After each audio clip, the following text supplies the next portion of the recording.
ഇന്ന് കപ്പയും മത്തിയും കുഴയ്ക്കാനായിട്ട് ആ കപ്പ അടുപ്പിൽ വെച്ചിട്ടുണ്ട്. മത്തി നമുക്ക് വെട്ടി വൃത്തിയാക്കി കൊണ്ടുവരാം.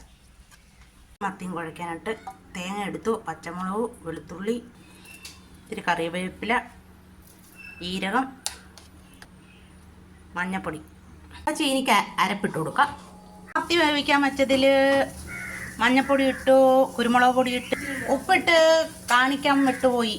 അപ്പോൾ മത്തി വെന്ത് വന്ന് അപ്പോൾ നമുക്ക് അതിങ്ങനെ കുടഞ്ഞെടുക്കാം.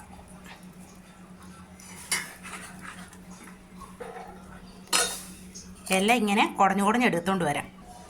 അപ്പം മുള്ളെല്ലാം കളഞ്ഞതാ റെഡി ആയിട്ടുണ്ട്. അരപ്പിട്ടതിലോട്ട് നമുക്ക് മീനും കൂടെ ഇട്ട് കൊടുക്കാം. കുടഞ്ഞ് ഇട്ട് അടച്ച് വെക്കാം. വെന്തതിന് ശേഷം ഇളക്കിയെടുക്കാം. നന്നായിട്ട് ഇളക്കി കൊടുക്കുക.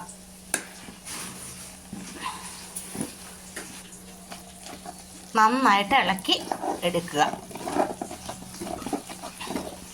കപ്പയും മത്തിയും കുഴ ഇവിടെ റെഡി ആയിട്ടുണ്ട്. കഴിച്ചിട്ട് വരാം. അപ്പോൾ എന്താ കപ്പ എടുത്ത് അറിഞ്ഞിൽ പൊരിച്ചത്, അറിഞ്ഞിൽ പൊരിച്ചത് എടുത്തിട്ടുണ്ട്.